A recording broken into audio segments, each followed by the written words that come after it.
Candid अमन, कहानियों का smuggler. बीच रात में वेदिका के रोने की आवाज से खुली एसआर की आंख, जिसके बाद उसने किया वेदिका से एक प्रॉमिस। एसआर इस बीच अनजान था वेदिका के प्लान से। क्या था वो प्रॉमिस और ऐसे कौन से प्लान्स बना रही है वेदिका? आइए सुनते हैं कहानी के इस भाग में। लेकिन एक मिनट, कहानी में आगे बढ़ने से पहले मेरे दोस्तों, हम आपके लिए ढेर सारी कहानियां डेली लेकर आ रहे हैं। बहुत मेहनत लगती है, आपका सपोर्ट, आपका प्यार हमें चाहिए होता है। और एक चीज देखकर ना सच में बुरा भी लगता है, जब आप हमारी कहानी को इतना प्यार दे रहे होते हैं लेकिन हमें सब्सक्राइब नहीं करते। मतलब आई डोंट नो ऐसा क्यों। मैं चाहता हूं कि आप सब जो हमें सब्सक्राइब अभी तक नहीं किए हुए हैं वो भी सब्सक्राइब कीजिए। हमारी फैमिली को, यानी कि कैंडिड अमन फैमिली को बड़ा बनाने में हमारी मदद कीजिए। जितनी बड़ी फैमिली उतना ज्यादा फन हम आपके लिए, एंटरटेनमेंट आपके लिए लेकर आने वाले हैं। चलिए बढ़ते हैं कहानी में आगे की ओर। एसआर के सोने के बाद वेदिका बेड से उठी और उसने सोते हुए वैदेश की बगल में एक पिलो लगाया, जिसके बाद वो वहां से उठकर सोफे पर आकर लेट चुकी थी। आधी रात का समय हो चुका था लेकिन वेदिका अब तक जाग रही थी। वेदिका रह रहकर उस वक्त को याद कर रही थी जब वो अपने परिवार के साथ हुआ करती थी। उसका दोस्त अभी कॉलेज में उसके साथ ही स्टडी करता था। इस सब के बाद वेदिका की स्टडीज भी बीच में ही रुक चुकी थी। वेदिका का सपना था डॉक्टर बनने का, लेकिन फिलहाल उसे सब कुछ फिसलता हुआ नजर आ रहा था अपनी मुट्ठियों से। वेदिका को तो ऐसा महसूस हो रहा था कि अपनी बाकी की जिंदगी को वो एसआर की गन पॉइंट पर ही जीने वाली है। वेदिका ये भी उम्मीद नहीं कर सकती थी कि एसआर उसके बारे में सोचेगा भी। एसआर का वेदिका को इस घर में लाने का सिर्फ और सिर्फ एक ही मोटिव था, अपनी बहन युक्ति की मौत का बदला लेना, जिससे वेदिका अच्छे से वाकिफ थी। वेदिका ने करवट ली और अपने चेहरे को सोफे की तरफ फेरते हुए अपनी आंखें कसकर बंद कर ली। बमुश्किल 15 मिनट ही हुए थे, वेदिका की आंखें चौंक कर खुल गई। वेदिका उठकर बैठ चुकी थी। उसकी नजरों के सामने उसके दोस्त अभी का चेहरा घूम गया, जिसे एसआर ने बहुत ही बेरहमी से अपनी गोली का निशाना बनाया था। वेदिका अब तक सोचकर सुबकने लगी थी। जब वेदिका की सुबकने की आवाज जब सोते हुए एसआर के कानों में पड़ी तो उसकी आंख फौरन खुल गई। एसआर को समझते देर नहीं लगी कि यह आवाज वेदिका की है। एसआर ने नाइट स्टैंड पर हाथ बढ़ाते हुए नाइट लैम्प को जलाया तो उसे वेदिका बेड पर बगल में सोती हुई नजर ही नहीं आई। एसआर का पारा तो यही देखकर चढ़ चुका था कि वेदिका इस समय वहां मौजूद ही नहीं है जहां उसे होना चाहिए था। एसआर को वेदिका की कही हुई बात याद आ गई, मुझे उस बिस्तर पर सोना नहीं है जिसमें आपकी महक आती हो। एसआर तिलमिलाते हुए उठा और उसके कदम सोफे पर सुबक कर रही वेदिका की तरफ पड़ गए। एसआर ने वेदिका को उसकी दोनों बाहों से कसकर जकड़ते हुए उठाकर अपनी नजरों के सामने किया। इस पल एसआर उसके चेहरे को देखकर कुछ भी नहीं बोल पाया। वेदिका किसी छोटे बच्चे की तरह सुबक सुबक कर रो रही थी। एसआर का गुस्सा पल भर में शांत हो चुका था। एसआर ने वेदिका से पूछा, व्हाट हैपेंड? क्या हुआ है? तुम इतना क्यों रो रही हो? तुम्हें अपने डैड की याद आ रही है क्या? वेदिका ने हाँ में सिर हिलाया, जिसे देखकर एसआर ने अपना सिर पीट लिया। एसआर को अपनी कही हुई बात याद आई जब उसने कहा था कि वो एक नहीं 2 बच्चों को अपने साथ लेकर आया है।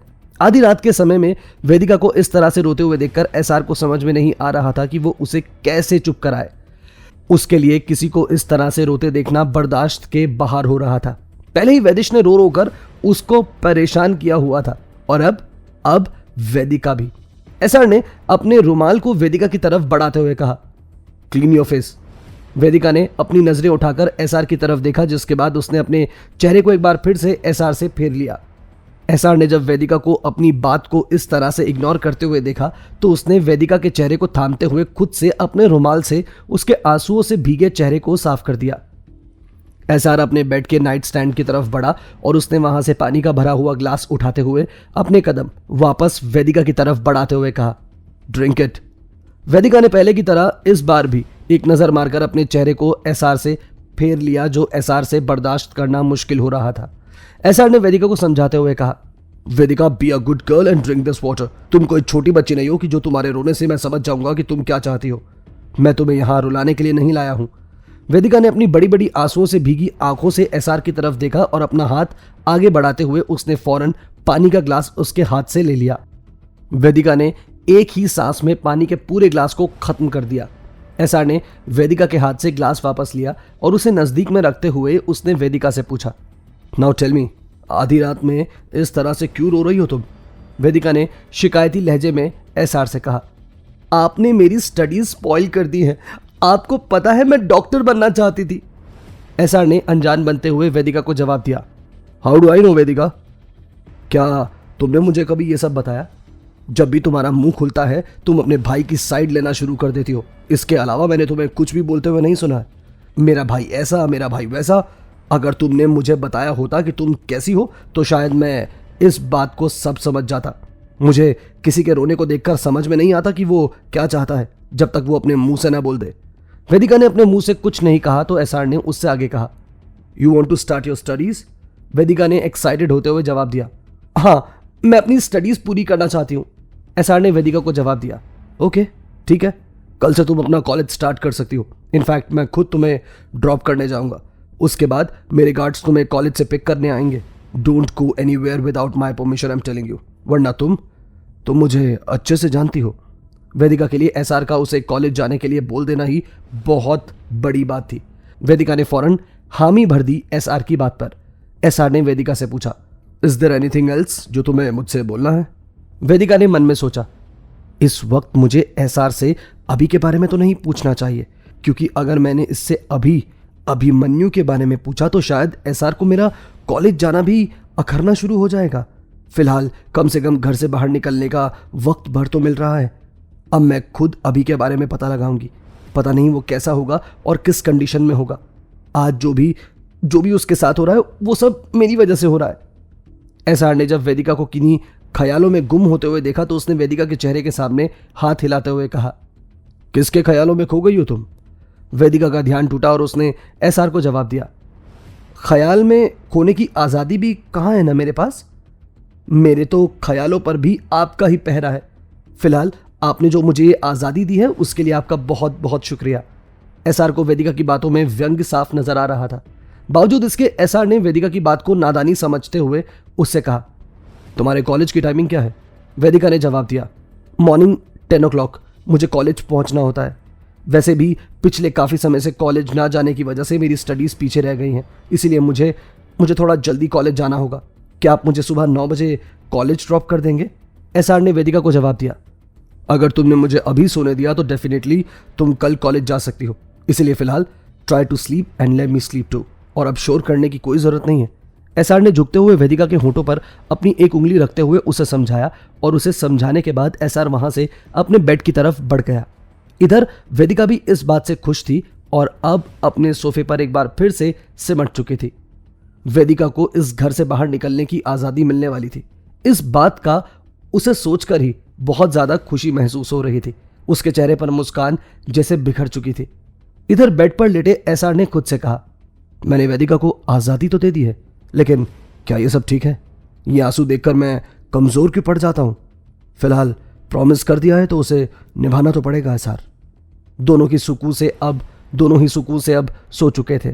जिसके बाद सुबह 7 बजे वेदिका की आंख खुली। आज वेदिका बहुत ज़्यादा एक्साइटेड थी इस बात को लेकर कि वो एक बार फिर से अपने कॉलेज जाने वाली है और अपने दोस्तों से मिलने वाली है। वेदिका ने सोच लिया था कि कॉलेज से कुछ समय पहले निकलकर वो अपने दोस्त अभी को हॉस्पिटल देखने के लिए जाएगी, जिसके बाद वो एसआर के गार्ड्स के आने से पहले कॉलेज वापस आ जाएगी। ये सभी प्लान्स वेदिका ने बनाए एसआर की धमकी सुनने के बाद। इधर वेदिका के इन सभी प्लान से बेखबर एसआर उसे खुद कॉलेज ड्रॉप करने जा रहा था। वेदिका कॉलेज के लिए रेडी हो चुकी थी। उसने ग्रीन कलर का सिंपल सा सूट पहना था। वेदिका को इस तरह पल भर में देखकर कोई नहीं कह सकता था कि उसकी शादी हो चुकी है।